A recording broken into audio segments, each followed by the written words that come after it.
ఇంట్లోనే హెల్దీగా గోధుమ పిండితో పిజ్జా ట్రై చేశాను. హిట్టా ఫ్లాప్ అనేది మీరు వీడియో ఎండ్ వరకు చూసి చెప్పేసేయండి. ముందుగా ఒక బౌల్ తీసేసుకొని అందులో హాఫ్ గ్లాస్ గోరువెచ్చని నీళ్ళు పోసేసుకున్నాను. అందులో 1 టేబుల్ స్పూన్ చక్కెర వేసేసుకొని అది కరిగేంత వరకు ఇలా కలిపేసేసుకోవాలి.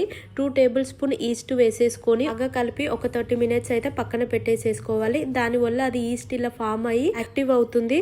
ఇందులోనే 1 కప్ గోధుమ పిండి, 2 table spoon milk powder, 1 table spoon butter, అలాగే 1 table spoon oil, 1 table spoon ఉప్పు వేసేసుకొని బాగా కలిపేసేసుకోవాలి. చూడండి, నేను చూపిస్తున్న విధంగా ఇలా బాగా కలిపేసేసుకొని దీన్ని ఒక 30 మినిట్స్ ఏదైతే మనం బౌల్ అనుకుంటున్నామో దాంట్లో కొంచెం ఆయిల్ వేసేసుకొని ఆయిల్ ఇలా బౌల్ కి పట్టించేసేసుకొని అందులో పెట్టేసి మూత క్లోజ్ చేసేసి ఒక 30 మినిట్స్ అయితే పక్కన పెట్టేసేసుకోవాలి.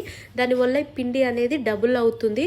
ఇప్పుడు మళ్ళీ ఒకసారి కలిపేసేసుకొని మనకు పిజ్జాకి కావాల్సిన క్వాంటిటీ అయితే నేను ఇక్కడ 2 సపరేట్ చేసేసుకొని తీసేసుకున్నాను. ఇప్పుడు పొడిపిండి వేసేసుకొని మనకి పిజ్జా బేస్ ఎంత థిక్నెస్ లో కావాలో ఆ సైజులో పొడిపిండి వేసుకుంటూ స్లోగా ఇలా ప్రిపేర్ చేసేసుకోవాలి. నాకు కావాల్సిన ట్రే ఏదైతే నేను అవెన్ లో పెడదాం అనుకుంటున్నానో ఆ ట్రే సైజ్ ఇలా కట్ చేసేసుకోవాలి. ఇప్పుడు దీని ఎండ్స్ వచ్చి కొంచెం వాటర్ ఇలా పెట్టేసేసుకొని దీన్ని అయితే ఫోల్డ్ చేసేసుకోవాలి.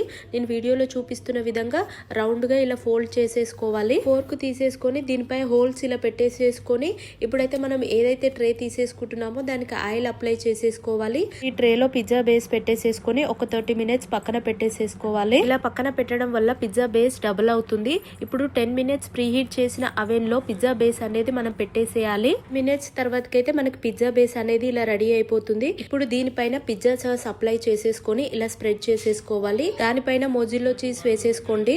సో మీకు కావాల్సిన వెజిటేబుల్స్ ఆనియన్, క్యాప్సికమ్, కార్న్ అలా ఏవైనా కావచ్చు. పన్నీర్ కూడా ఇలా చిన్న చిన్నగా కట్ చేసేసుకొని వేసేసుకున్నాను. టాప్ లో కొంచెం మొజిల్లో చీజ్ కూడా వేసేసుకొని ఇప్పుడైతే అవెన్ లో పెట్టేసేసుకుంటున్నాను. 220 డిగ్రీస్ పెట్టేసేసుకొని ఒక 15 మినిట్స్ అయితే పెట్టేసేసుకుంటున్నాను. నాకైతే ఇక్కడ పిజ్జా రెడీ అయిపోయింది. ఒక 70% అయితే వచ్చేసిందని అయితే నేను అనుకుంటున్నాను. చాలా టేస్టీగా ఉంది. ట్రై చేయండి.